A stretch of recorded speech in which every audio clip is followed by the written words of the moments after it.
नहीं आ रहा है। सत्यम आप बताओ। Yes sir. एक बार रिपीट कीजिएगा सर अब क्वेश्चन।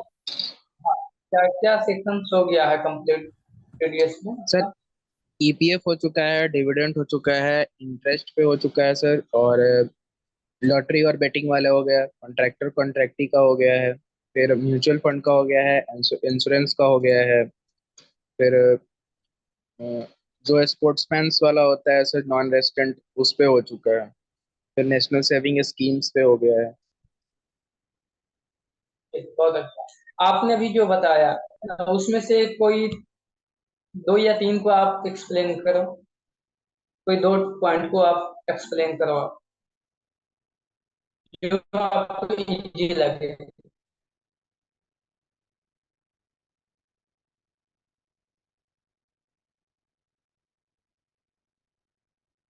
आप कॉन्ट्रैक्टर या कॉन्ट्रैक्टी के केस में कोई एक्सप्लेन करो आप। क्या इसका रेट है, कब अप्लीकेबल होगा, कब नहीं कटेगा टीडीएस। सर अगर कॉन्ट्रैक्टर या कॉन्ट्रैक्ट सर अगर कॉन्ट्रैक्टर अगर इंडिविजुअल या एचयूएफ होता है तो उसमें एक लिमिट होता है। अगर वो बिजनेस पे है तो उसका 50 लाख का टर्नओवर होना चाहिए, तभी वो टीडीएस काट सकता है। और अगर वो प्रोफेशन से है तो उसका 1 करोड़ का इनकम होना चाहिए, तब जाकर के वो फिर किसी का भी टीडीएस काट काट सकता है। लेकिन इस पे भी एक कंडीशन है सर, कि अगर जो कॉन्ट्रैक्टर का बिल होता है वो अगर 30,000 से ऊपर होगा तभी उस पर टीडीएस कटेगा। लेकिन अगर वो 25,000 30,000 से अगर नीचे भी है, लेकिन अगर उसका एग्रीगेट अमाउंट 1 लाख से क्रॉस कर जाता है पर ईयर का, तो उस पे भी टीडीएस कटेगा।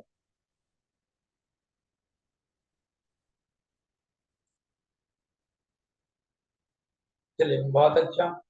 हाँ, एक बार को आप एक्सप्लेन कीजिए जो भी आपने बोले हैं। सर हाँ, आपने भी एक को एक्सप्लेन किया ना, कॉन्ट्रैक्टर कॉन्ट्रैक्टी का केस। एक आप यस सर। ईपीएफ का एक्सप्लेन कीजिए। ईपीएफ का सर। ईपीएफ का क्या कंडीशन है? सर अगर ईपीएफ तभी कटता है जब किसी के सैलरी पे सर 15,000 से अगर कम उसका सैलरी है तो उस पे 12% का ईपीएफ कटेगा। और अगर 15,000 से उसका ज्यादा सैलरी है तो उस पे 1,800 मिनिमम कटेगा। लेकिन सर अगर उस पे अगर 50,000 का अगर हम ईपीएफ अगर निकालते हैं 5 साल के अंदर में, तब उस पे टीडीएस नहीं कटेगा। लेकिन अगर 50,000 से ज्यादा निकालते हैं 5 साल के अंदर में, तो उस पे टीडीएस कटेगा 10% के हिसाब से। लेकिन और अगर 5 साल के बाद अगर सर कितना भी निकाले उस पर टीडीएस नहीं कटेगा। चलिए बहुत अच्छा था, बहुत अच्छा। सैलरी आगे आप बताओ। इंश्योरेंस के केस में क्या टीडीएस है? इंश्योरेंस दो टाइप की हो गई, एक आपका जनरल इंश्योरेंस है, एक लाइफ इंश्योरेंस है। इस पे कितना टीडीएस रेट है? लाइफ इंश्योरेंस से आप लोग तो अगर वन पहले आप कैमरा ऑन करो। एक वन वन सेकेंड। सभी अपना कैमरा ऑन कीजिए। क्या इशू है आप लोगों को?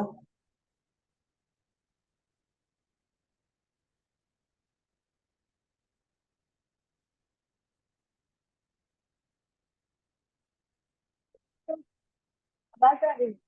सभी अपना एक एक सेकंड। सैलरी, एक सेकंड। सभी अपना कैमरा ऑन कीजिए, नहीं तो क्लास से आप मूव कीजिए, है ना। कोई नीड नहीं है आपको क्लास करने की।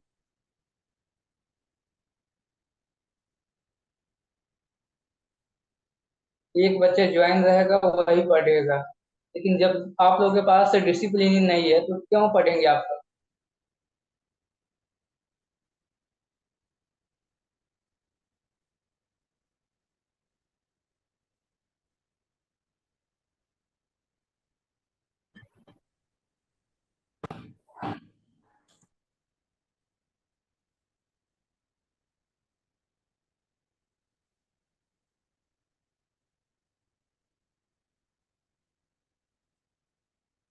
अभी भी आप लोगों के पास 1 मिनट का हम टाइम दे रहे हैं, जिनका कैमरा ऑफ रहेगा हम यहाँ से move कर रहे हैं।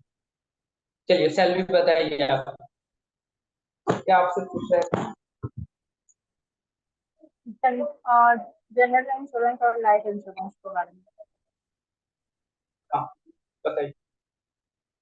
सर वो जो एजेंट को कमीशन दिया जाता है, तो जनरल इंश्योरेंस के केस में ये होता है, अगर वो 15,000 से कम कमीशन है तो टीडीएस नहीं कट होगा, और अगर 15,000 से ज्यादा है और डोमेस्टिक कंपनी है तो 10% होगा, और अगर अदर कंपनी है लाइक पार्टनरशिप तो 5% कमी टीडीएस कट होगा।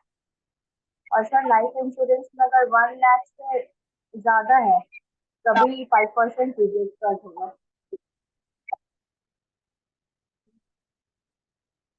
लाइफ इंश्योरेंस में लिमिट क्या है अमाउंट का, कितना अमाउंट होगा तो उस पर टीडीएस नहीं कटे होगी? 1 लाख से अगर कम होगा तब टीडीएस नहीं कटेंगी, तो और 1 लाख से बहुत ज्यादा होगा तो उज्जवल, आप बताइए स्पोर्ट्समैन के लिए क्या टीडीएस का रेट है? जो फॉरेन स्पोर्ट्समैन होते हैं उनके लिए क्या रेट है टीडीएस का?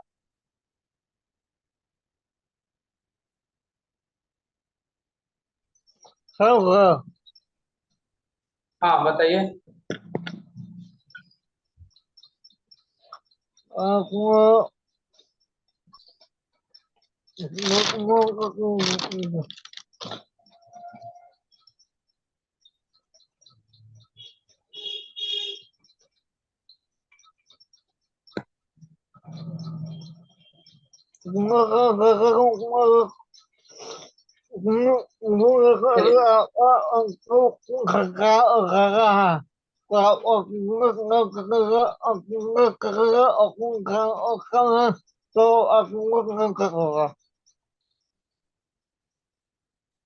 चलिए लगभग सही है।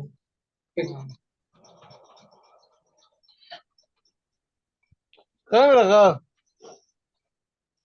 ठीक है, लगभग सही है, सही है। चलिए, मैं आपको फिर दिखाता हूँ।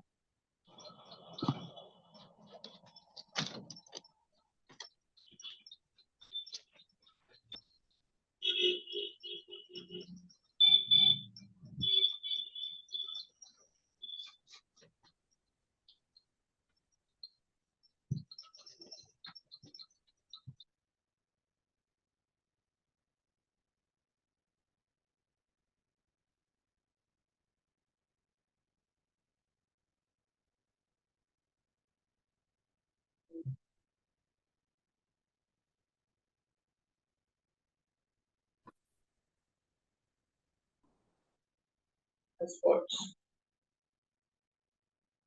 इंश्योरेंस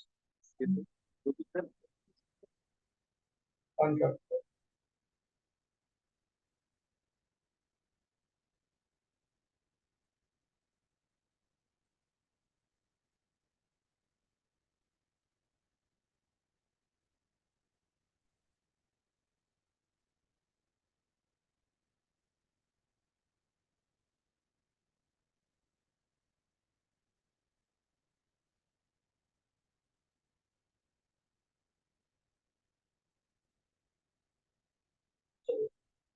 ये एक सेक्शन है, अब शायद सबने बताया भी है, कॉन्ट्रैक्टर या कॉन्ट्रैक्टी का केस है ना?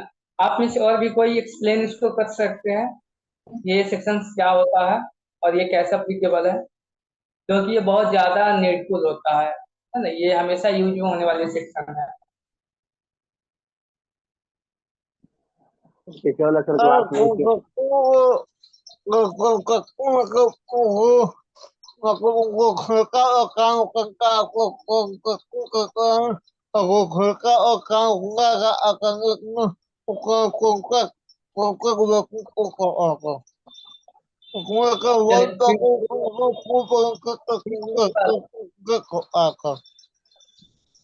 ठीक है, लगभग सही है, लगभग सही है। मोनू मोनू आप बताओ, अब क्या बता रहे थे आप?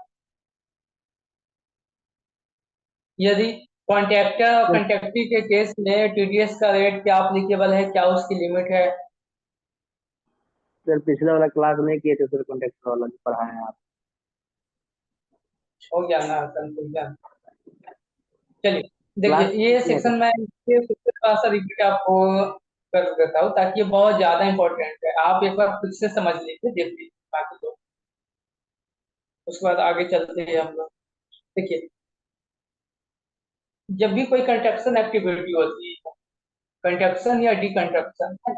तो कंस्ट्रक्शन एक्टिविटी में क्या होती है कि आप किसी को कॉन्ट्रैक्ट देते हैं काम करने, इसको ठेका बोला जाता है। तो कॉन्ट्रैक्ट की जो एक्टिविटी होती है, जो एग्रीमेंट होती है, तो इस उसमें दो पार्टी होता है, एक कॉन्ट्रैक्टी होता है, एक कॉन्ट्रैक्टर होता है। तो जो पर्सन कोई काम करता है ना, किसी का काम, बिल्डिंग का काम हो गया, जो पर्सन काम करेगा उसे कॉन्ट्रैक्टर बोलेंगे, और जिसका काम होगा उसे कॉन्ट्रैक्टी बोलेंगे। तो यहाँ पे पेमेंट कौन किसको करेगा? कॉन्ट्रैक्टी कॉन्ट्रैक्टर को पेमेंट करेगा। तो टीडीएस कौन काटेगा? किसकी लायबिलिटी बनेगी? जो किसी को पेमेंट करता है वो उसकी लायबिलिटी बनेगी टैक्स काट, मतलब उसका टीडीएस कट करने का। इसको कॉन्ट्रैक्ट ही करेगा सर। जैसे मान लीजिए हमें बिल्डिंग बनवाना है, हमने मोनू को कॉन्ट्रैक्ट का काम, तो बिल्डिंग हम मेरा बनेगा तो हम मोनू को पेमेंट करेंगे। तो जो पेमेंट हम करेंगे उसमें से कुछ पैसा काट लेंगे टीडीएस का। तो वो जो टीडीएस के जो कंप्लायंस अप्लीकेबल होगा वो मुझ पे अप्लीकेबल होगा, मतलब कॉन्ट्रैक्टी पे अप्लीकेबल होगा। समझ गए? कॉन्ट्रैक्टर या कॉन्ट्रैक्टी क्या होता है? फिर तो से बताइए तो सर, आवाज नहीं आ रही है। कॉन्ट्रैक्ट साउंड से इसे जा रही है, साउंड का इशू है। फिर से बताइए ना, तो पिछला वाला आ क्लास रही है नहीं कर सर। पाए थे सर।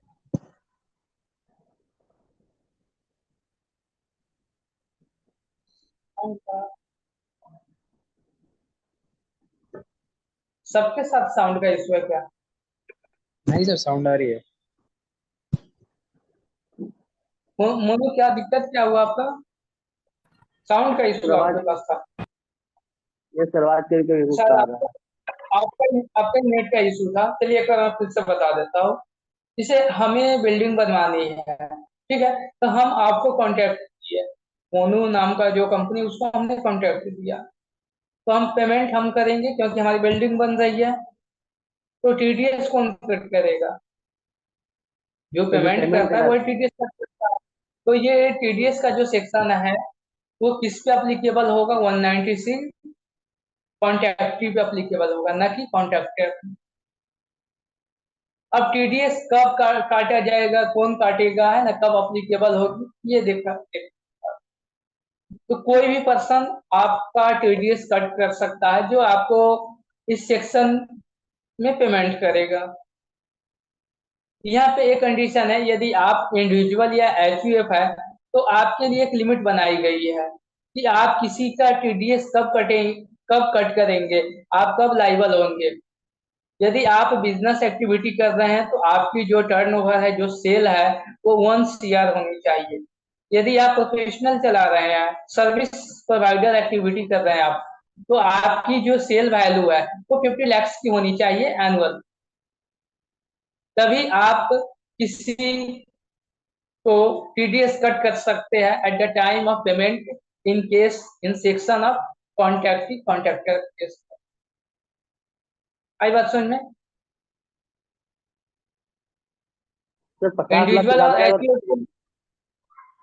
सर आप बिजनेस में अगर बताइए। 50 लाख, बिजनेस में अगर सर उसको 50 लाख से ज्यादा लगेगा सर, वही टीडीएस काटेगा ना सर।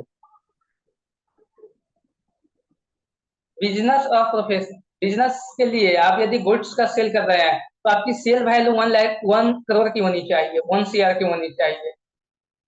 ठीक है?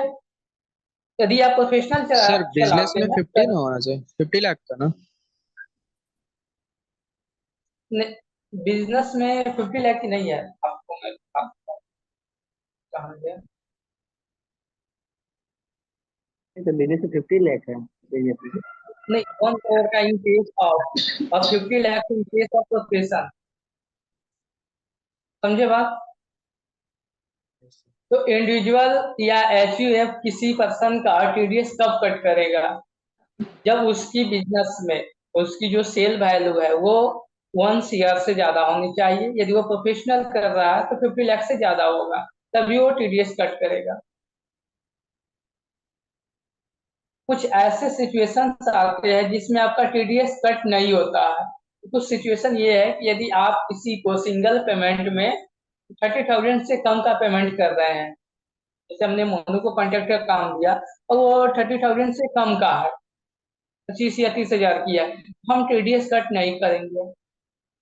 सेकेंड कंडीशन ये हो सकती है कि हमने पूरे साल में मोनू को 1 लाख से कम का पेमेंट किया है, तो उस केस में भी हम टीडीएस का अमाउंट कट नहीं करेंगे। तो टीडीएस कब अप्लीकेबल नहीं होगी? फर्स्ट कंडीशन, यदि अमाउंट जो है कॉन्ट्रैक्ट का जो वैल्यू है वो लेस देन 30,000 है तो हम टीडीएस नहीं कट करेंगे। और सेकेंड, एग्रीगेट अमाउंट पूरे साल में यदि 1 लाख से कम का है तो हम टीडीएस कट नहीं करेंगे।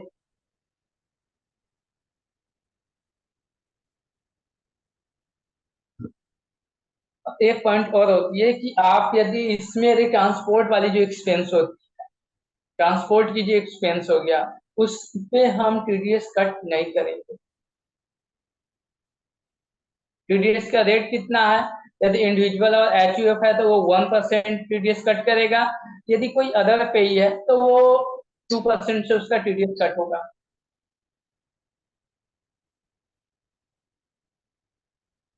तो आप सिंपल में ये समझ लीजिए, मैं फिर से एक बार समझा दूं। कॉन्ट्रैक्टर के केस में क्या होता है कि जो कॉन्ट्रैक्टी होता है वो कॉन्ट्रैक्टर को पेमेंट करता है अमाउंट, जो उसकी वैल्यू होती है, सर्विस की जो वैल्यू होती है। तो यहाँ पे कॉन्ट्रैक्टी क्या करेगा? टीडीएस पेड कट करेगा, गवर्नमेंट को पेड करेगा। इसके बिहाफ पे? कॉन्ट्रैक्टर के बिहाफ पे। तो यदि आप इंडिविजुअल या एचयूएफ है तो आपके लिए एक लिमिट बनाई गई है कि आप कब किसी का टीडीएस कट करेंगे। यदि आप बिजनेस चलाते हैं तो आपकी जो सेल वैल्यू है वो 1 CR से ज्यादा होनी चाहिए। और आप यदि प्रोफेशनल चलाते हैं, आप सर्विस प्रोवाइडर है, तो आपकी जो सेल वैल्यू है वो 50 लाख तक होनी चाहिए, मतलब मिनिमम मिनिमम 50 लाख होनी चाहिए, तो आप किसी पर्सन का टीडीएस कट कर सकते हैं। उसके बाद मैंने ये बताया कि कब टीडीएस अप्लीकेबल नहीं होगा, कब टीडीएस नहीं कटेगा। तो जब हम सिंगल अमाउंट, मतलब सिंगल जो एग्रीमेंट है, यदि हम किसी को 30,000 से कम का रुपया पेड करेंगे तो हम टीडीएस कट नहीं करेंगे। ठीक है। या दूसरा कंडीशन ये है कि यदि पूरे साल में 1 लाख से कम का अमाउंट पेड किया गया है तो उस केस में भी टीडीएस कट नहीं होगी।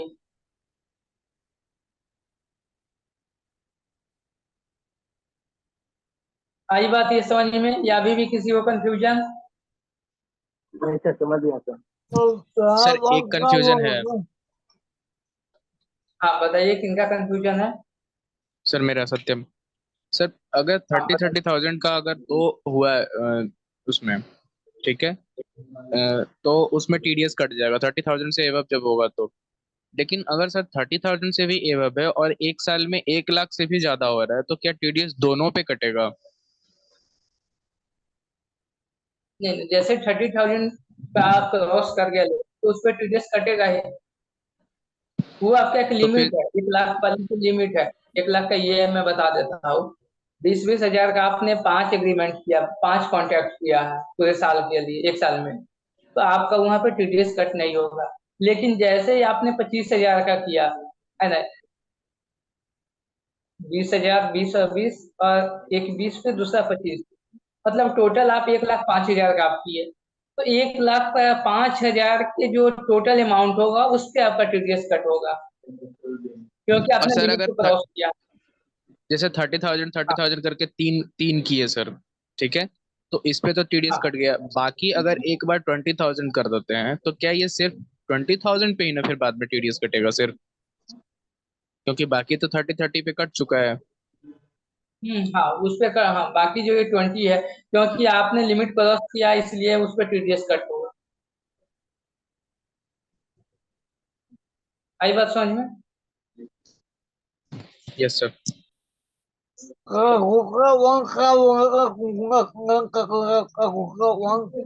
सर सर उज्जवल चैट बॉक्स में डाल दीजिए आपकी साउंड नेट इश्यू होगा। चलिए,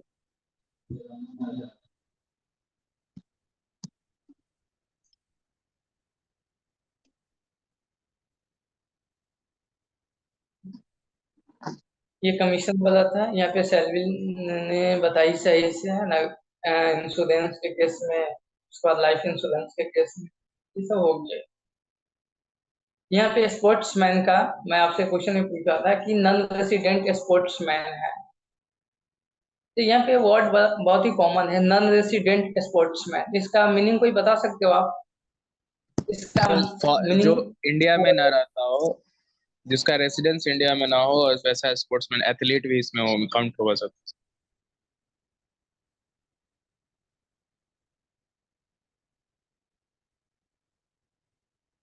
एग्जाम्पल ये मान लीजिए कोहली, विराट कोहली है, क्या उसको हम लोग नॉन रेसिडेंट मान सकते हैं, non resident sportsman? Yes sir. No sir, sir वो तो नहीं इंडिया का सर। सिटीजन है। फिर से एक बार बोलिए सर सर क्वेश्चन। सर वो इंडिया का सिटीजन नहीं। सर वो सर वो इंडिया का इंडिया का सिटीजन है। विराट कोहली जो, कैसे? बाकी लोग अपने आप को म्यूट कीजिए, पहले मेरा क्वेश्चन समझ लीजिए। मैं क्वेश्चन ये बोलना चाहता हूँ कि क्या Virat Kohli non resident sportsman हो सकते हैं या नहीं? सर नो हो नहीं सर। सकते सर। हैं। सर हो भी सकते हैं अगर वो मतलब 182 दिन से ज्यादा अगर वो आउट ऑफ कंट्री में रहे तो। सर वो कंडीशन होगा सर कि अगर वो पहले एक साल में अगर एक साल का होता है तो उसमें 180 डेज का वो स्टे रहता है या नहीं इंडिया में। अगर वो स्टे नहीं रहता तो नॉन रेसिडेंट है। लेकिन उसमें एक और कंडीशन है सर कि पिछले 4 साल का फिर देखना होगा, 60 + 365 डेज का होना चाहिए। अगर वो भी नहीं है तो वो नॉन नॉन रेसिडेंट, अगर वो है तो वो फिर रेसिडेंट होगा सर। तो कोई भी पर्सन यदि रेसिडेंट वाले कंडीशन का फुलफिल नहीं कर रहा है तो वो नॉन रेसिडेंट माना जाएगा, और उस केस में उसको जितने भी पैसा मिलेगा उसका 20% टीडीएस कट होगा। अब वो गेम से पैसा उसको मिले या ऐड करे, है ना, या किसी और चीज से उसको मिले पैसा, यदि पैसा मिल रही है तो उसको टैक्स देना होगा 30% से, सॉरी 20% से।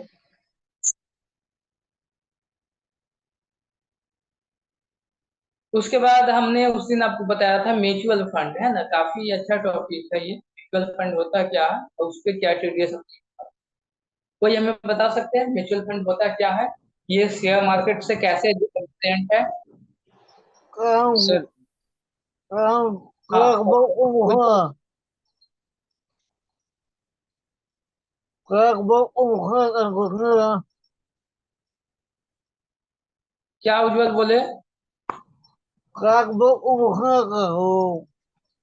अच्छा, वो जो आपका टीडीएस वाला जो सेक्शन है वो आपका सेकंड, मैंने ये बताया था कि यदि 1 लाख से कम का पेमेंट हो रही है तो वहां पर टीडीएस कट नहीं होगा। वो कॉन्ट्रेक्टर कॉन्ट्रेक्टी का केस। चलिए, सत्यम यहाँ पे बताइए आप, म्यूचुअल फंड क्या होता है, ये कैसे डिफरेंट है शेयर मार्केट से? सर शेयर मार्केट में हम किसी का शेयर खरीदते हैं और जो प्रॉफिट हमारा होता है, जो शेयर बेचते हैं या खरीदते हैं, उसके हिसाब से वो डायरेक्ट मनी में हमारा कंक्लूजन हो जाता है। लेकिन म्यूचुअल फंड में सर हम यूनिट्स परचेज करते हैं, और वो जो कंपनी होता है जिससे हम परचेज करते हैं वो हमारे पैसे को लेकर के किसी और जगह पे इन्वेस्ट इन्वेस्ट करके और उससे प्रॉफिट निकाल करके अपना कमीशन रख के और बाकी हम लोग में बांट देता है सर। चलिए, सही है।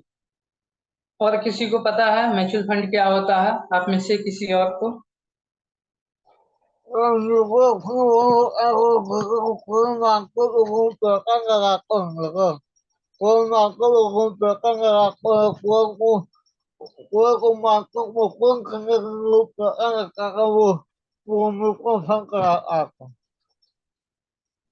चलिए, ठीक है, बहुत अच्छा, बहुत अच्छा, बहुत अच्छा।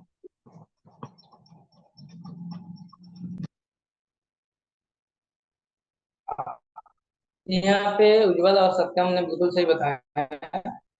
म्यूचुअल फंड जो होता है इनको लेने में डर लगती है ना, ज्यादा रिस्क वो नहीं लेना चाहते हैं और साथ में कुछ प्रॉफिट भी कमाना चाहते हैं मार्केट से।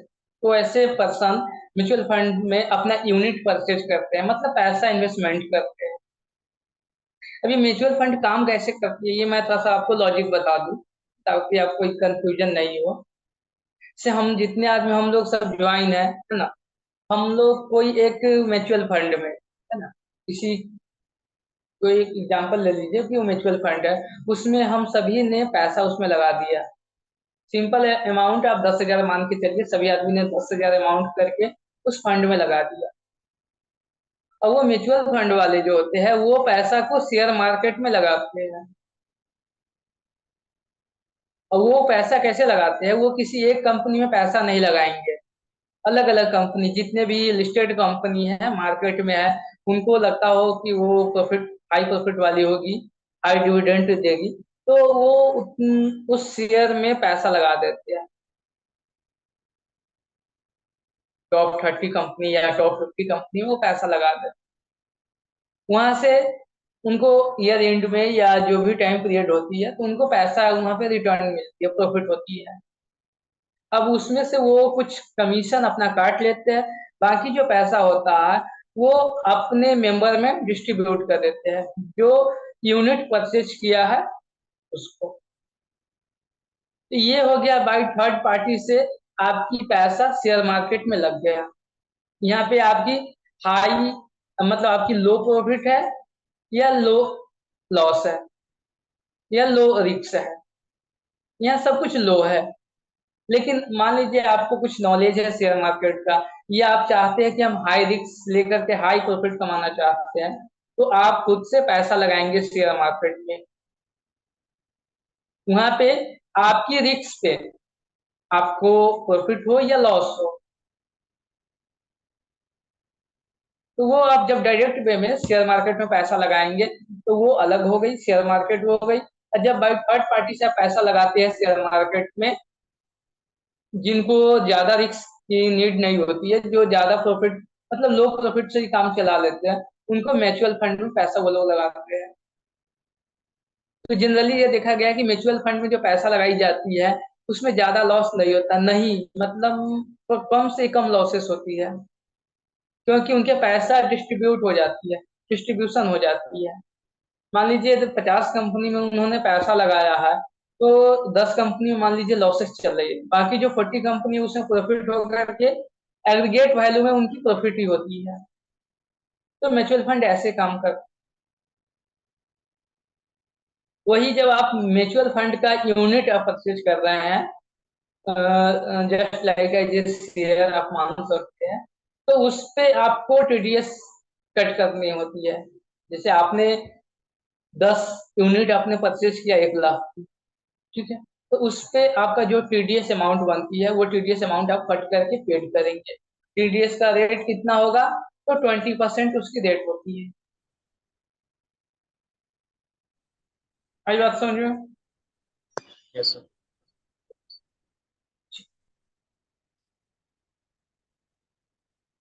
अगला आपका सेक्शन है 194 G, commission on sale of lottery ticket. ये लॉटरी टिकट क्या होता है, उसका जो सेल होगा उस पे जो कमीशन मिलेगा, उस पे जो टीडीएस आपको कट करना होगा। ये लाइन का मतलब आप हमें कोई समझाइए। TDS on commission on sale of lottery ticket.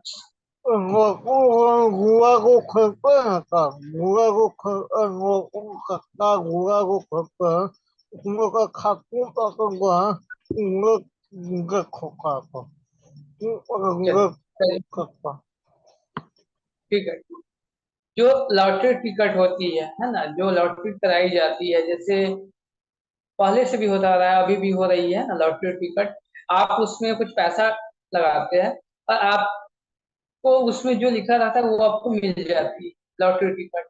आप शायद आप लोग देखे भी होंगे। तो जब लॉटरी टिकट का सेल की जाती है तो उस पे कमीशन मिलता है। जैसे हम मान लेते हैं मोनू को एजेंट बना दे कि आप जितना लॉटरी टिकट आप सेल करोगे उतना हम आपको 30% या 40% कमीशन देंगे। मोनू ने यदि 1 लाख का लॉटरी टिकट सेल किया है मार्केट में, तो हम मान लेंगे कि 40% कमीशन देंगे। 1 लाख का 40% कितना हो गया? 40,000 हो गई। अब इस 40,000 पे हम टीडीएस कट करेंगे मोनू का। आई बात समझ में? सेल किसी और ने किया, कमीशन जो सेल पे दिया है वो पर्सन टीडीएस का अमाउंट कट करेगा on the behalf of seller party of lottery ticket. आई बात समझ में? तो इस पे कितना टीडीएस कट होगा? हम मोनू के कमीशन पे कितना परसेंट टीडीएस कट करेंगे? तो 5%। इस केस में कितना टीडीएस होगी? जो मैंने भी कंडीशन आपको बताया, मोनू ने 1 लाख का सेल किया, हमने उनको 40% कमीशन दिया, तो टीडीएस अमाउंट कितनी होगी? सर समझ में नहीं आया ये। 2,000 से। सर समझ में नहीं आया।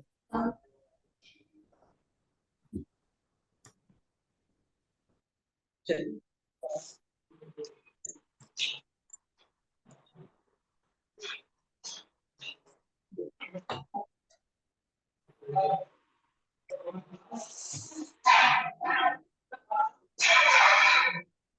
आप गुरमीत म्यूट कीजिए अपने आप को, म्यूट कीजिए। ये मोनू है, मोनू को मोनू क्या कर रहा है मार्केट में?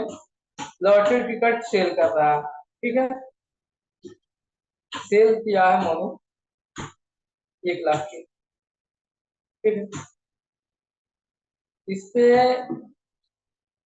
कोई कंपनी है, एबीसी कंपनी, मान लीजिए एबीसी कोई कंपनी, ये मोनू को कमीशन दिया है।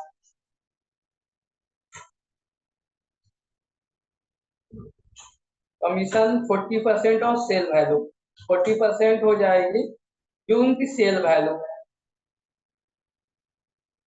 40% 1 लाख का कितना हो गई? 40। तो हम आपसे ये पूछ रहे थे कि ये जो कंपनी है ये कितना टीडीएस कट करेगा और कौन सी अमाउंट पे टीडीएस कट करेगा? तो टीडीएस जो है, जो कमीशन पेड किया गया है उस पर टीडीएस कट होगी, ना कि सेल वैल्यू पे। तो टीडीएस की अमाउंट कितनी होगी? तो 5% रेट है, 5% ऑफ 40,000, 2,000। ये आपका टीडीएस का अमाउंट। आई बात समझ में? फिर से बताइए तो सर, Yes, sir. कट हो गया था मेरा नेट के कारण।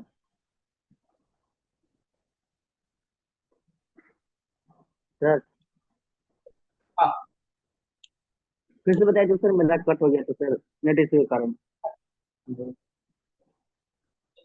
यहाँ पे कोई लॉटरी टिकट सेल कर रहा है, ठीक है। तो जिस कंपनी का वो लॉटरी टिकट सेल करता है तो कंपनी अपने एजेंट को कमीशन देता है। सपोज कीजिए एबीसी कंपनी का एजेंट मोनू है जिसने लॉटरी टिकट सेल किया है, तो कंपनी 40% कमीशन दिया है जितना भी सेल किया है। तो 1 लाख का 40% 40,000 हो गई। अब कमीशन कितना काटेगा कंपनी? तो जितना कमीशन पेड किया गया है उसका 5% टीडीएस कट होगी। तो 40,000 का 5% कितना हो गया? 2,000। आई बात समझ में? तो इतना आपका यस टीडीएस सर। कट हो जाएगा। गुरमीत आया समझ में ये? यस सर, सर आ गया।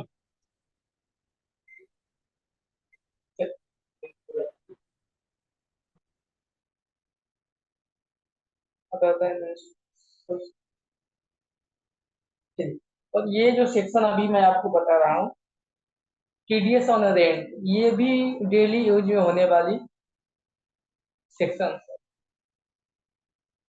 बहुत ज्यादा ये यूज हो, एज ए अकाउंटेंट आपको इसका आपको डेली लाइफ में देखने को मिलेगा।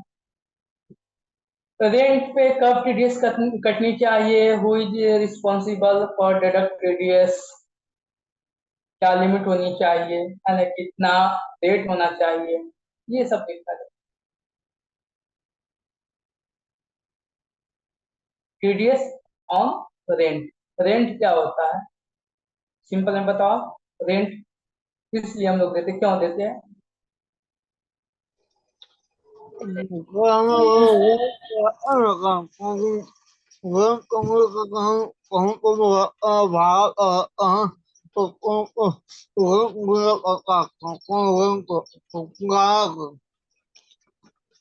चलिए चलिए ठीक है।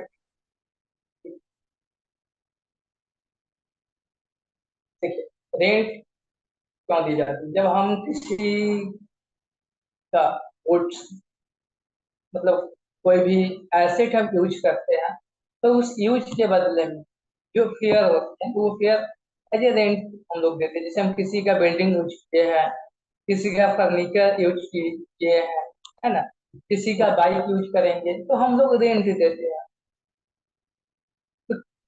ऑनर कोई और है, उस एसेट का हम यूज कर रहे हैं तो उसके बदले में हमें रेंट देनी होती है। सिंपल सा कॉमन सा वर्ड है। अब इसको बिजनेस पॉइंट ऑफ व्यू से आपको ये देखना कि कब टीडीएस अप्लीकेबल होगी, कब टीडीएस अप्लीकेबल नहीं होगी। सबसे फर्स्ट में आपको ये देखना है रेंट की वैल्यू। आप यदि किसी को पेड कर रहे हैं 2,40,000, कितना अमाउंट है, 2,40,000 पूरे साल की, यदि उससे ज्यादा आप पेड कर रहे हैं किसी को तो आप टीडीएस कट करेंगे। उससे यदि आप कम पेड कर रहे हैं किसी को रेंट तो आप टीडीएस कट नहीं करेंगे। 2,40,000 मंथली बेसिस पे 20,000 हो गई, 20,000 पर मंथ। आई बात समझ में? ये लिमिट है आपकी।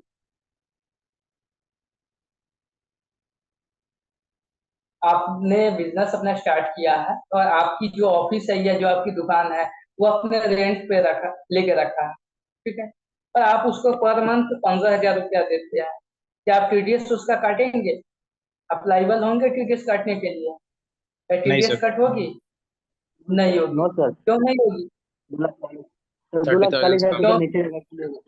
20,000 से कम की लिमिट है, 20,000 से कम की अमाउंट है। सर इसमें जो रेंट होगा इसमें सर बाकी एमिनिटीज भी काउंट होगा, जैसे बिजली का बिल होता है, फिर पानी का बिल होता है, ये भी काउंट होगा उस रेंट। वो एक्सपेंस हो गया, वो बिजनेस एक एक्सपेंस हो गई, वो काउंट नहीं होगी। जो एग्रीमेंट होता है उस एग्रीमेंट के हिसाब से वो काम होता है। आप जब सर अपना बिजनेस स्टार्ट करते हो तो लैंड जो ऑनर होता है, लैंड का ऑनर, उनसे आपको एग्रीमेंट होती है। वहाँ पे अमाउंट क्लियर होती है, वहाँ पे दिखानी होती है कि कितने अमाउंट के लिए आपका रेंट एग्रीमेंट हुआ है, उसके अकॉर्डिंग आपकी कटेगी। सर जैसे सर 2,40,000 सर ऊपर सर उसके रेंट से पेमेंट करेंगे सर मंथली, तो टीडीएस हम काटेंगे सर।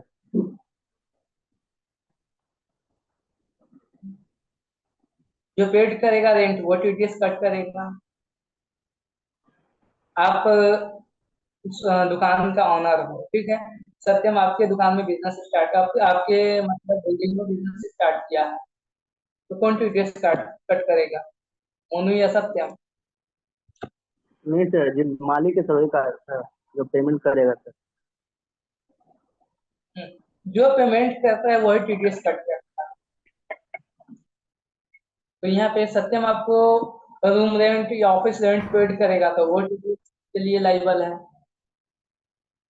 अमाउंट क्या क्या होनी चाहिए? 20,000 की लिमिट।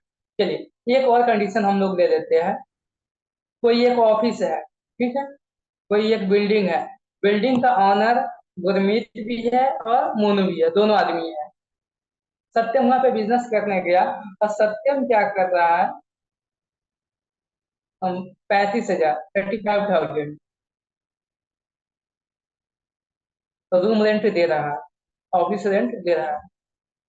और वो जो पैसा है 35,000, क्योंकि गुरमीत और मोनू दोनों ऑनर है तो आधा आधा दोनों में डिवाइड हो गया है। तो क्या यहाँ पे सत्यम टीडीएस कट करेगा या नहीं कट करेगा? कट होगा सर। तो सर हो। क्यों कट होगा? सर क्योंकि रेंट एग्रीमेंट जो होगा उसमें वो होगा सर कि 35,000 पर मंथ के हिसाब से कटेगा, तो वो एक्सीड कर रहा है अमाउंट। यहाँ पे कंडीशन क्या है, टीडीएस कट नहीं होगा। क्यों नहीं होगा? क्योंकि आप किसको कितना पेमेंट कर रहे हैं, आप दोनों को जो 35,000 की अमाउंट है, सिंगल पर्सन को कितना मिला, उसको आप 2 से डिवाइड करेंगे, 17,500। 17,500 जो 20 से कम है। यहाँ पे दो ऑनर है, वो ऑनर है उस लैंड या बिल्डिंग का, तो आप टीडीएस नहीं कट करेंगे।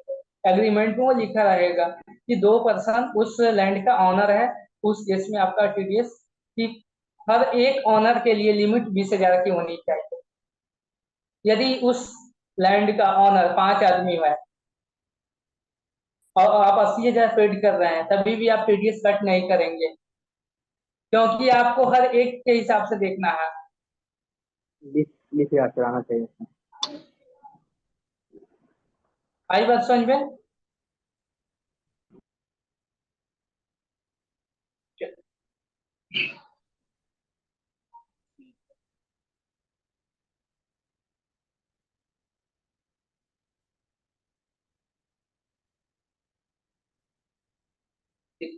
तो आप टीडीएस कब कट करेंगे, मतलब कोई इंडिविजुअल या एचयूएफ कब टीडीएस कट करता है, जब उसका बिजनेस चला रहा है वो, तो उसकी सेल वैल्यू 1 CR से ज्यादा होने चाहिए। यदि वो बिजनेस सॉरी वो प्रोफेशनल चलाता है तो उसकी सेल वैल्यू 50 लाख से ज्यादा होनी चाहिए, तब वो टीडीएस कट करेगा।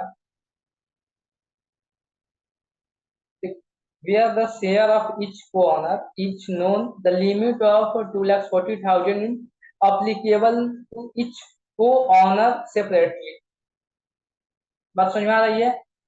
सेपरेट सेपरेट लगेगा, 2,40,000 का लिमिट है, हर एक ऑनर के लिए अप्लीकेबल है, सेपरेट।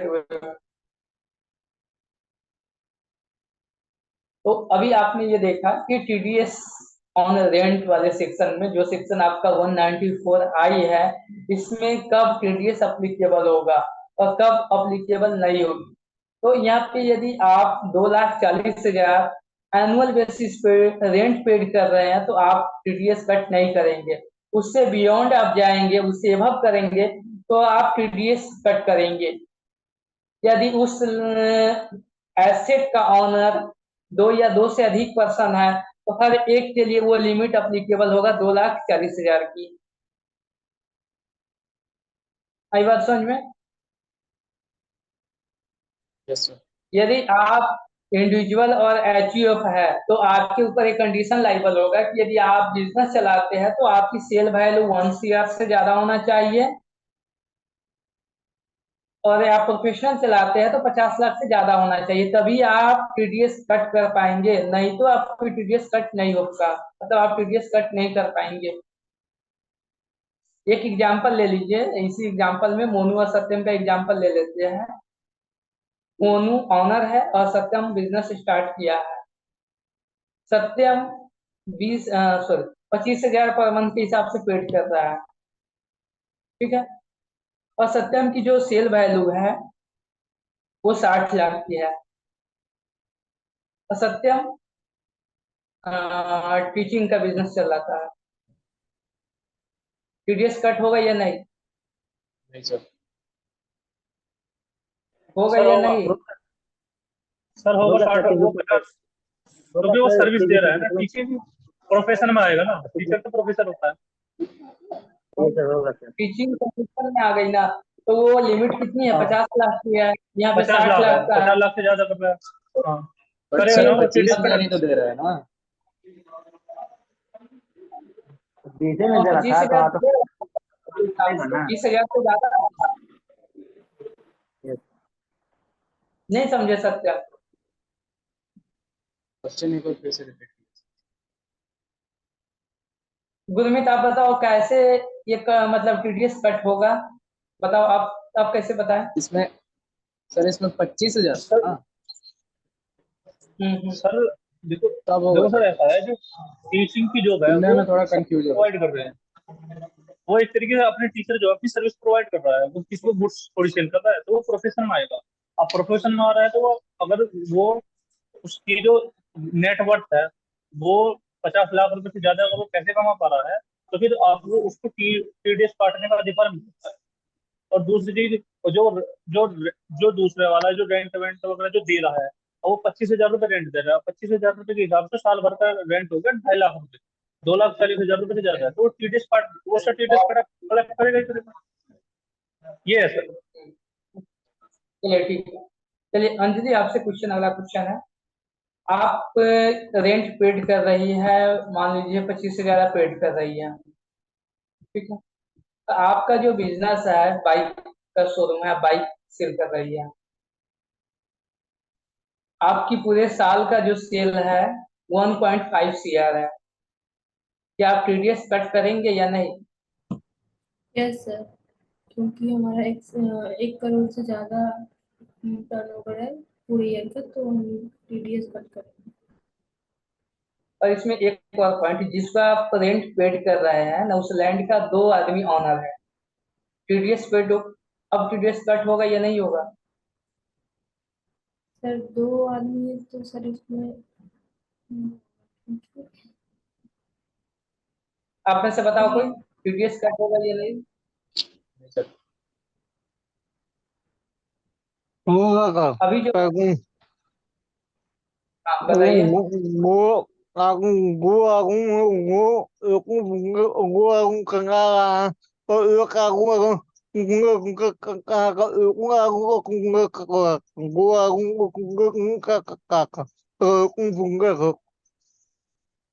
जैसे 2 आदमी उस एसेट का ऑनर हो गया और आप 25,000 पेड कर रहे हैं, तो इक्वली वो डिवाइड हो जाएगी।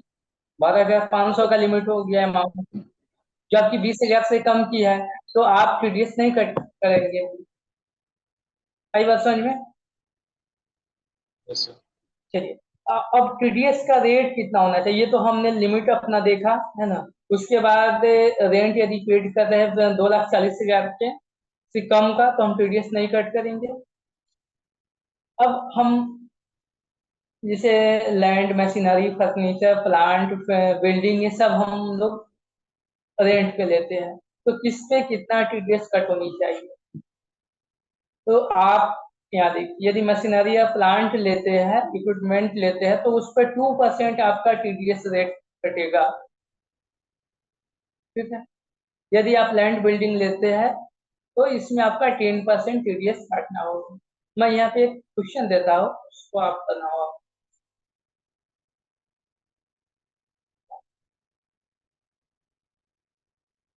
फिर आप क्वेश्चन समझो ना, लिखने में बहुत ज्यादा टाइम लग जाएगा।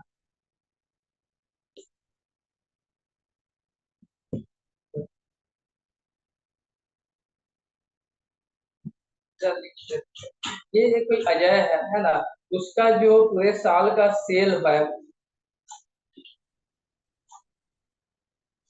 अजय का पूरे साल का सेल 1.2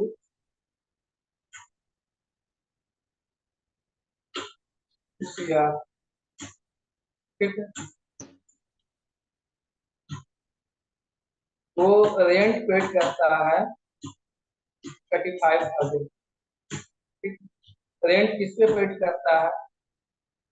इसमें इसका हो गया 25,000 प्लस 10,000। 25,000 जो है वो लैंड के लिए है, और 10,000 जो है उसके लिए, वो फर्नीचर के लिए, ठीक है। तो आप बताओ टोटल वो कितना टीडीएस अमाउंट, तब टीडीएस अमाउंट कितनी हो जाएगी, कितना वो कटेगा? क्वेश्चन समझ में आया या नहीं आया समझ में?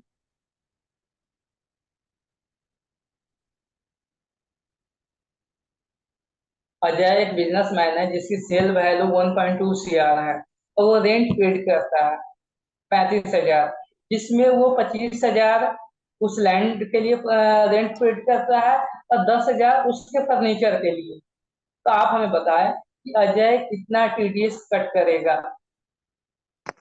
यहाँ पे मान लीजिए कि जो पर्सन है वो मोनू है ना, मोनू ऑनर है उसका, सिंगल पर्सन है। तो आप टीडीएस का अमाउंट बता दो, आप चैट बॉक्स में डालो। डाल दिया सर।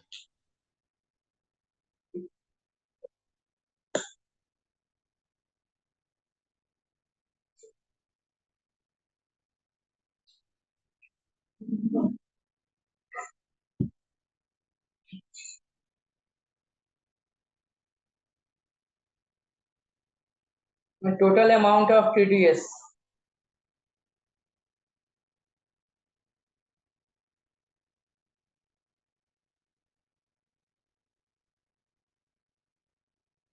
सत्ताईस, 29। आप लोग भी डालो। अंजलि समझिए क्वेश्चन आप। यस सर, ये जो हमारा 25% जो कट रहा है, जो लैंड पे कट रहा है, ये 25 बोल रहे हैं, 25,000 जो है हमारा, तो लैंड पे जो कट रहा है तो वो हमारा 10% कटेगा उस पे टीडीएस। हाँ, और जो हमारा 10,000 है उस पे हम 2% काटेंगे। सिंपल।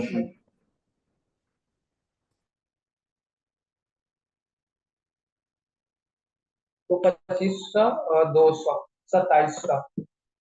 2900 कैसे आ गया आपका? 3 का 2900 आया। सर 27 होगा सर। 2700 हो जाएगी ना इस पे। Yes sir. ये जो लैंड पे 10%, जो फर्नीचर है उस पे 2%। अभी मैंने आपको ये दिखाया, ये पीडीएफ मैंने दिखाया, ठीक है। मशीन है, इक्विपमेंट है ना, ये सब पे। और क्या फर्नीचर पे भी 10%। देखिए यहाँ पे केवल मशीनरी और प्लांट पे 2%। फर्नीचर यहाँ देखिए, फर्नीचर पे 10% ही है।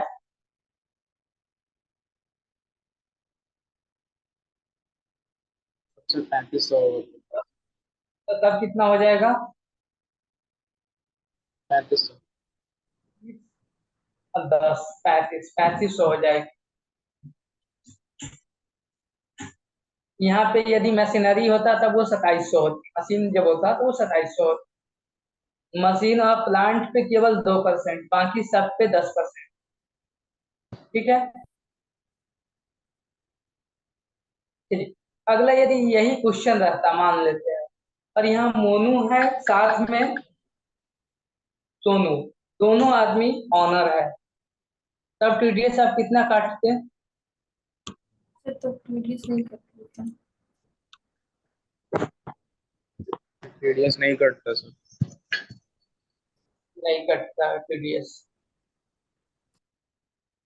यदि ये अमाउंट आपकी 35,000 की है, इसके दिन 45,000 कर दो, तो तब टीडीएस कटती या नहीं? यस सर, कटती। कंडीशन समझ रहे हैं? यस क्या सर। क्या कंडीशन हो? और इनकी जो सेल है, सेल पे यदि हम 90 लैक्स कर देते तो टीडीएस कट होता या नहीं होता? सर ये बिजनेस का है सर कि अगर हाँ, ये बिजनेस का है। मतलब नहीं कट होता, अगर तब नहीं बिजनेस होता है तो सर, नहीं 1 करोड़ होता। का हाँ, और यदि प्रोफेशनल होता तो तो भी टीडीएस कटता कट सर। जाता। समझ में आया ना आप सभी को? ये रेंट यस सर। वाला जो टीडीएस का है। किसी को कोई कंफ्यूजन है तो आप चैट बॉक्स में डालिए, तो हम लोग आगे चलते हैं।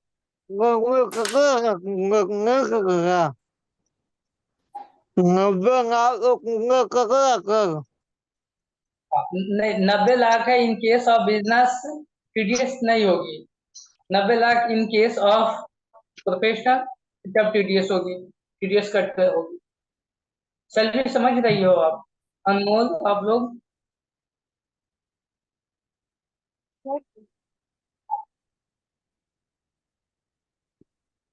चलो, 2% किस पे अप्लीकेबल है? 2% टीडीएस रेट किस पे अप्लीकेबल है?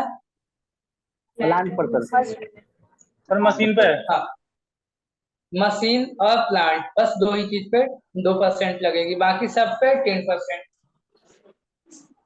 तो ये आपका टीडीएस का सेक्शन था जिसमें ये बताया गया है कि आप, हाँ, टीडीएस का सेक्शन है, इसमें ये बताया गया है कि आप कब टीडीएस कट करेंगे, क्या आपकी लिमिट होनी चाहिए, आप कितना रेंट पेड करेंगे। साथ में आपको ये भी देखना है कि जो एसेट का ऑनर है है ना, वो कितने पर्सन है, वो ऑनर है या डिफरेंट डिफरेंट ऑनर है, उसको भी आपको देखना है। साथ में अपना भी सेल वैल्यू देखनी है कि हमारी सेल वैल्यू कितनी है, उसके अकॉर्डिंग हम टीडीएस कट करेंगे। और ये भी देखना है कि हम किस पे रेंट पेड कर रहे हैं, किस कौन सी एसेट पर से कौन सी एसेट हम यूज कर रहे हैं, उसके अकॉर्डिंग हमें पेड करनी होती है टीडीएस, सॉरी टीडीएस कट करनी होती है। आई बात समझ में, टीडीएस ऑन रेंट वाला सेक्शन। Yes sir. सर हाँ बताइए। सर वहाँ तो सर लिखा हो रहेगा ना सर कि प्रोफेशनल पे कट रहा है कि सेल्स परचेज पे कट रहा है। नहीं साउंड है, फिर से बताइए। सर जो क्वेश्चन हम जो देंगे सर इसमें क्वेश्चन में दिया रहेगा ना कि ये प्रोफेशनल टैक्स पे 90 लाख हो रहा है या सेल्स परचेज कर रहा है 1 करोड़ हो रहा है, वहाँ तो लिखा हो रहेगा तो नहीं बनाएगा सर। देखिए एक्चुअल में आपका होगा क्या है, इसमें बता दो। आप जब किसी क्लाइंट का अकाउंट्स बुक हैंडल करेंगे, ठीक है, मैं आपको ये एग्जांपल दे देता हूँ। तो आपको ये देखना है कि हमारे क्लाइंट की सेल क्या हुई है, पहले ये आपको देखनी है। पूरे साल का आपको सेल देखना है, प्रीवियस ईयर का, ठीक है। उसकी सेल वैल्यू यदि बिजनेस के केस में है तो 1 CR से ज्यादा होना चाहिए, आपको लिमिट चेक करनी है। यदि सर्विस के केस में है तो 50 लाख। दूसरा कंडीशन आपको ये चेक करनी है कि हमारे जो क्लाइंट है वो कितना रेंट पेड कर रहा है, वो आपकी चेक करनी है। थर्ड आपको ये चेक करना है कि जो एग्रीमेंट है क्लाइंट का लैंड के जो ऑनर के साथ, क्या उसमें 2 आदमी मालिक है या एक ही आदमी मालिक है, वो आपको चेक करनी है, ठीक है। चौथा चीज आपको फर्स्ट पॉइंट ये चेक करनी है कि जो हमारे क्लाइंट रेंट पेड कर रहे हैं, क्या केवल लैंड के लिए या फर्नीचर के लिए या बिल्डिंग के लिए, मशीनरी या प्लांट, हर एक चीज को आपको चेक करना है। और लास्ट पॉइंट, आप उस सेक्शन में कौन सी एसेट पे कितना रेट है, वो रेट आप कैलकुलेशन करेंगे। उसके बाद आप टीडीएस का अमाउंट कट करेंगे, और वो टीडीएस का अमाउंट आप अगले 7 तारीख को फाइल करें, मतलब पेमेंट करेंगे चालान के द्वारा। ये आपका काम होगा जब आप अकाउंटेंट का काम करेंगे वो अपने क्लाइंट का। क्लाइंट होगा, बिजनेस करेगा, तो हो सकता है वो रेंट पे लिया हो, गोडाउन, शोरूम, जनरली रेंट पे ही ली जाती है, तो ये सेक्शन बहुत ज्यादा यूजफुल होती है। हर मंथ आपको यूज करनी होती है, देखनी होती है, ठीक है।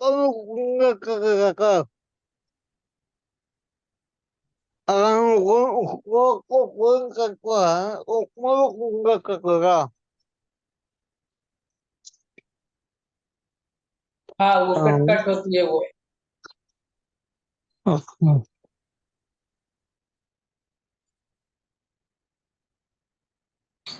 आगे बता दो। तो ये सेक्शन आपका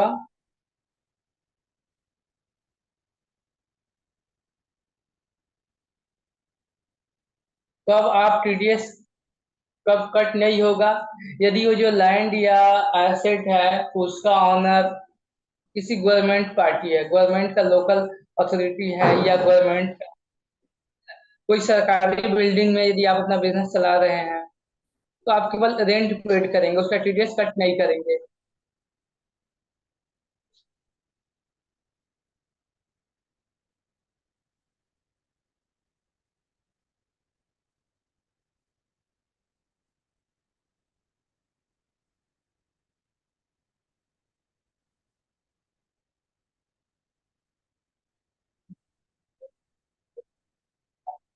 चलिए, उसके बाद एक और भी सेक्शन है, ये भी ज्यादा इंपॉर्टेंट है।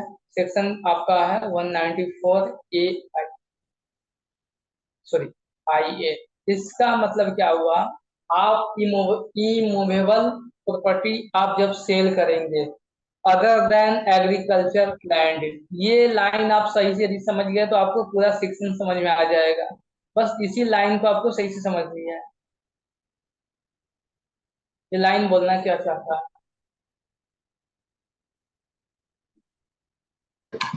यहाँ पे आप देखेंगे तो दो तीन वर्ड यहाँ पे काफी, देखिए एक आपका एग्रीकल्चर लैंड है, एक आपका इमूवेबल प्रॉपर्टी है, और एक आपका वर्ड है ट्रांसफर है, तो एक है आपका टीडीएस है। तो सबसे पहले आप हमें बताइए, आप में से कोई, एग्रीकल्चर लैंड क्या होता है? सर जिसपे खेती होता है।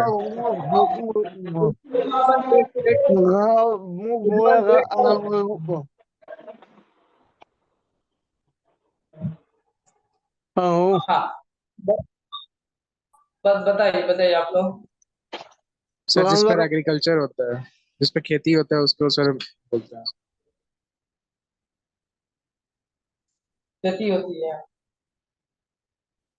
नहीं, वो खेती तो जैसे मान लीजिए हमारे पटना में मेन टाउन में, हमारा एक एग्जांपल दे देते हैं। सर सर ऐसी जमीन जो एग्रीकल्चर पर्पस के लिए यूज हो, उसको हम एग्रीकल्चर लैंड बोलते हैं। सर एग्रीकल्चर पर्पस के लिए। सर एग्रीकल्चर लैंड सर जो सर फसल उत्पादन करने में होता है सर।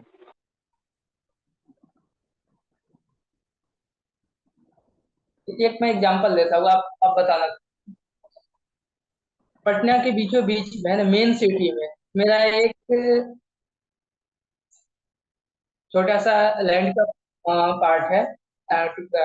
उस पे हम एग्रीकल्चर एक्टिविटी कर रहे हैं, अपना मतलब वेजिटेबल उगा रहे हैं, ठीक है। क्या वो एग्रीकल्चर लैंड मानी जाएगी या नहीं? नहीं सर, वो नहीं माना जाएगा, क्योंकि अगर शहर के तो अभी तो आप में से किसी ने एक्टिविटी बताया नहीं कि जो मानेगा। एग्रीकल्चर के लिए की जाती है। वो वो गवर्नमेंट वो गवर्नमेंट कहाँ वो हमारा कौन गवर्नमेंट का गवर्नमेंट वो हमारा वो हमारा ठीक है तो।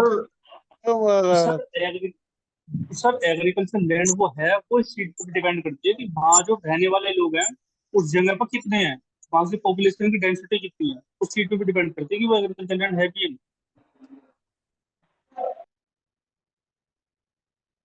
सर अगर उस जगह की जो पॉपुलेशन होगा वो 10,000 से अगर कम है, उस म्यूनिसिपल कॉरपोरेशन की अगर हो, अगर म्यूनिसिपल कॉरपोरेशन में है, तो वहाँ की वो एग्रीकल्चर प्रॉपर्टी मानी जाएगी।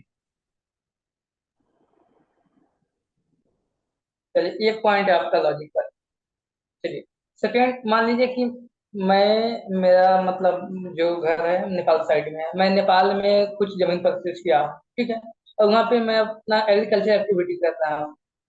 क्या वो एग्रीकल्चर लैंड मानी जाएगी या नहीं? यस सर, मानी जाएगी। जिस पे तो एग्रीकल्चर सर माने जाए। एक्टिविटी चल रही है सर, वो भी एग्रीकल्चर लैंड मानी जाएगी, भले ही वो रूरल एरिया में आता हो या अर्बन एरिया में आता हो।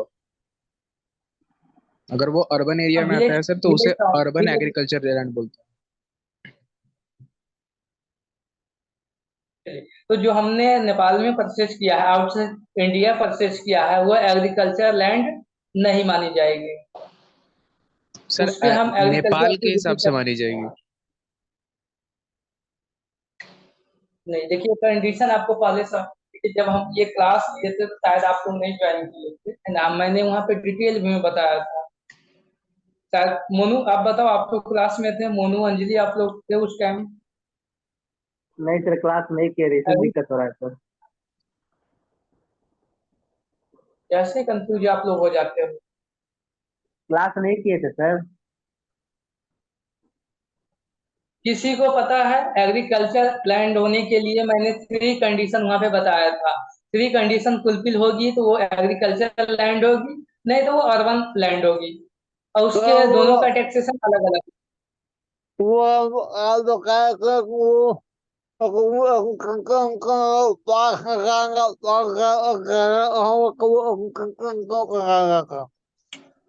वो 5 ईयर वाली अलग है, वो तो आपकी एग्रीकल्चर इनकम हो गई, वो तो आईटीआर का पार्ट हो गया। यदि 5 से ज्यादा है तो आप फाइल करेंगे, 5 से कम है तो आपको दूसरा फाइल। यहाँ पे मेरा ये क्वेश्चन है कि एग्रीकल्चर लैंड होने के लिए क्या कंडीशन है?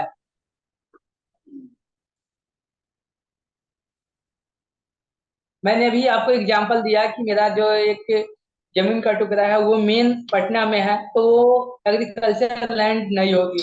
सेकेंड मैंने आपको ये बताया कि नेपाल में मेरा कोई है, तो वो भी एग्रीकल्चर लैंड नहीं होगी। थर्ड क्या है कि मेरा एक कोई भी लैंड कहीं पे भी है और उस पे हम एग्रीकल्चर एक्टिविटी नहीं कर रहे हैं, तो वो भी हमारी एग्रीकल्चर लैंड नहीं होगी।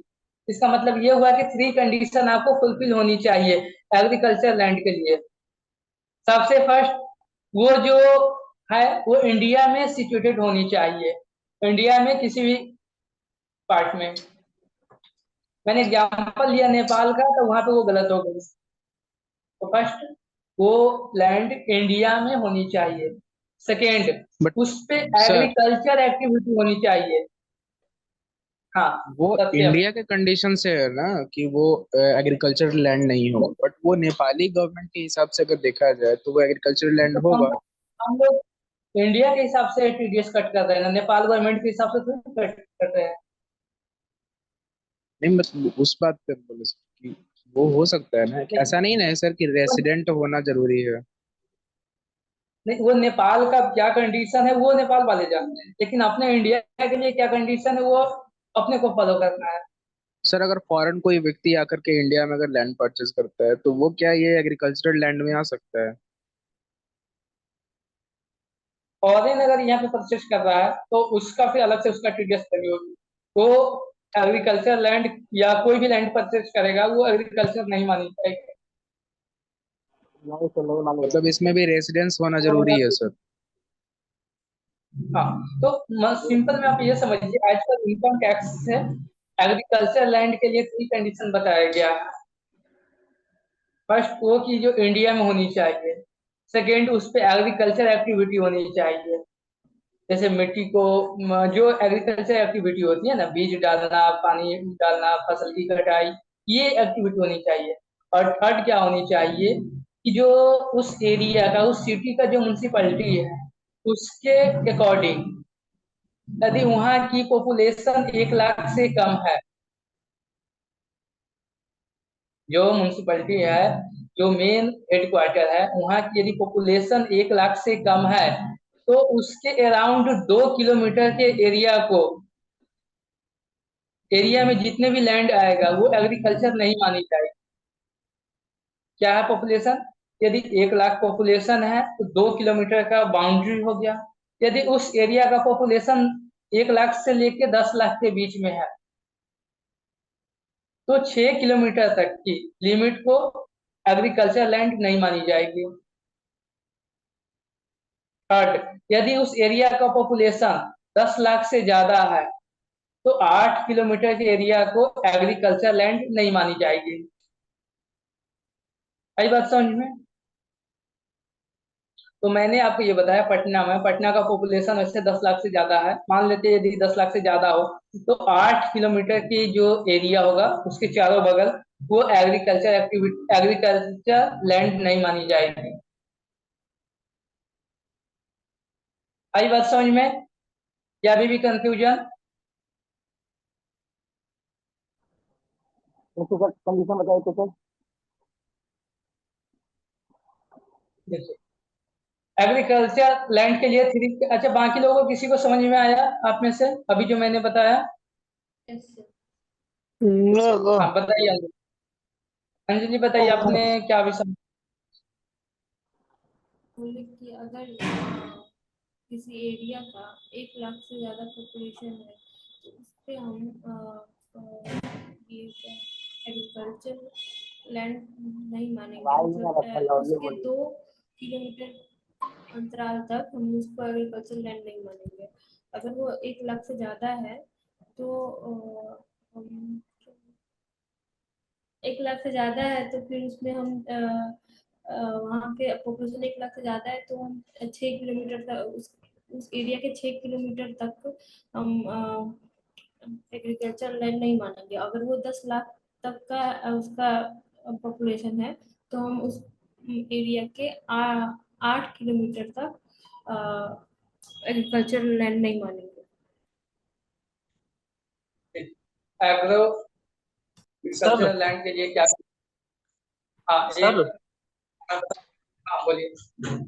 सर मेरा क्वेश्चन ये है कि आप लोग बता रहे हो कि भाई जिसकी पॉपुलेशन 1 लाख से ज्यादा है, जिस क्षेत्र की पॉपुलेशन 1 लाख से ज्यादा है, तो उसका 6 किलोमीटर तक एरिया हम एग्रीकल्चर लैंड नहीं मानेंगे, तो उसको नापेंगे, मीजर कैसे करेंगे कि मतलब यहाँ से यहाँ तक population देखो, आप दिल्ली में हो तो दिल्ली में किस जगह से मतलब नापेंगे, मीजर कैसे करेंगे? म्यूनिसिपल कॉर्पोरेशन से। हाँ चलिए यहाँ पे मैं बता रहा हूँ, वो बता देता हूँ। सर ऐसे ही नापेंगे ना, म्यूनिसिपल कॉर्पोरेशन का जो बाउंड्री होगा उससे 2 किलोमीटर का। हाँ हाँ, सराउंडिंग जो गोल गोल।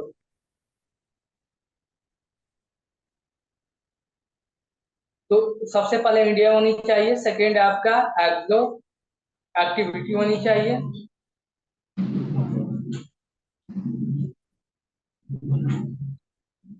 और जो है ये एग्रो लैंड क्या होगा, वो क्या था? एग्रो लैंड के लिए कंडीशन क्या है कि यदि पॉपुलेशन, यहाँ पे आपका पॉपुलेशन हो गया और यहाँ पे आपका डिस्टेंस हो गया, पॉपुलेशन यदि अप टू 1 लाख हो गया, तो 2 किलोमीटर के जो डिस्टेंस है, 2 किलोमीटर का जो डिस्टेंस है, उसके बाद जो आपका एरिया पड़ेगा वो आपका एग्रीकल्चर लैंड मानी जाएगी। यदि उस एरिया का पॉपुलेशन 1 लाख से लेकर के 10 लाख तक है, तो कितना लिमिट है, 6 किलोमीटर। ठीक है, यदि उस एरिया का पॉपुलेशन मोर देन 10 लाख है, तो वो लिमिट कितनी हो गई, 8 किलोमीटर।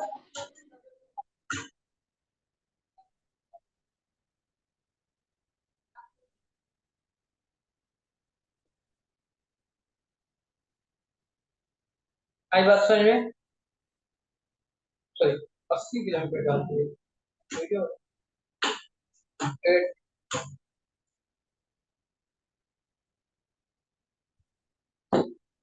अब मान लीजिए आप जिस टाउन में रहते हैं उसकी पॉपुलेशन 9 लाख है, ठीक है, और आपका जो बिल्डिंग है, आपका जो जमीन, जो लैंड कट रहा है, वो जो वहाँ की जो म्यूनसिपैलिटी है, जो ऑफिस है, वहाँ से 8 किलोमीटर दूरी पे है, क्या वो एग्रीकल्चर लैंड होगी या नहीं? होगी सर। होगी। होंगे। हाँ, क्योंकि उसमें 9 लाख बताना पॉपुलेशन है, तो 9 लाख पॉपुलेशन के लिए बाउंड्री कितनी है, 6 किलोमीटर तक। लेकिन आपकी जो बिल्डिंग या जो लैंड है वो उससे ज्यादा 8 किलोमीटर पे है, तो this land is agro land. ठीक है, तो मैं ये इतना भी इसलिए समझाया आपको ताकि यहाँ पे ये जो कंडीशन लिखा हुआ है, ये कंडीशन आप सही से समझ जाए कि ये सेक्शन किस पे अप्लीकेबल होगा। एग्रीकल्चर लैंड पे ये अप्लीकेबल नहीं होगा। एग्रीकल्चर लैंड आप सेल करें, है ना, कितना भी सेल करें, उस पे आपको टीडीएस कट नहीं होगा। वो 50 लाख की हो या 5 करोड़ की या 100, कुछ भी हो, नो एनी अमाउंट मैटर। चलिए, अब बात आते हैं, एग्रीकल्चर लैंड को हमने वहां से हटा दिया, मूव किया, अब जो लैंड बच गई उस पे आपको कितना टीडीएस कट मतलब टीडीएस कितना कट होगा। यदि उसकी सेल वैल्यू 50 लाख से एक्सीड है, नन एग्रो लैंड का सेल वैल्यू, इमूवेबल प्रॉपर्टी जिसका सेल वैल्यू 50 लाख से ज्यादा है, तो 1% टीडीएस कट होगी। यदि 50 लाख से कम का है तो कोई टीडीएस कट नहीं होगी।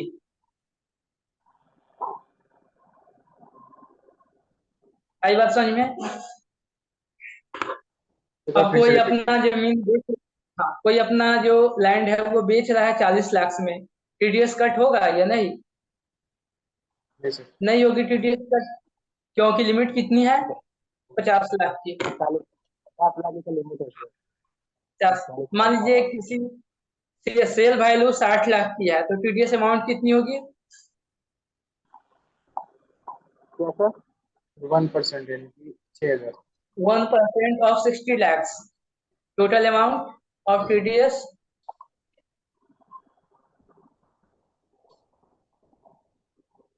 सर 6,000।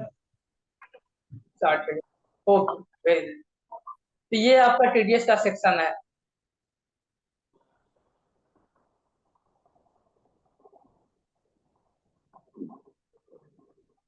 चलिए, आप में से कोई बताइए, अभी आज हमने कौन कौन से सेक्शन को कवर किया है? सर एग्रो लैंड पे नहीं ना कटेगा नो, TDS? एग्रो लाइन पे नहीं, इसलिए सर उसको एग्रो लैंड बाहर होता किया क्या गया है था। सर? हाँ बताइए। एग्रो लैंड होता क्या है सर? पूरा कहानी खत्म हो गई है ना, अभी आपको पता चल। एग्रीकल्चरल लैंड को एग्रो लैंड को। उसी को बोलते हैं सर। वही होता है ना, जैसे आपका फुल नेम है महेश कुमार सिन्हा, है ना, आपको मोनू शॉर्ट में बोलते हैं ना, तो एग्रीकल्चर को एग्रो बोलते सही सर, ध्यान नहीं दिए। हैं। चलिए ठीक है, तो क्या और आज कौन कौन सी सेक्शन हुई है बताइए।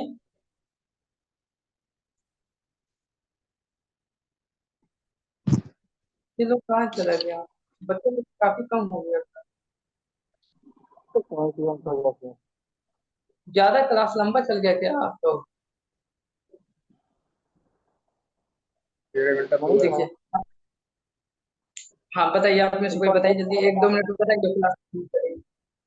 सर आज लॉटरी सर टिकट के बारे में कौन बताएं, रेंट के बारे में, हाँ TDS को लॉटरी। समझा सर। फिर हाँ उसके ठीक बाद है। लॉटरी टिकट पे रेंट पे बताया सर। और उसके बाद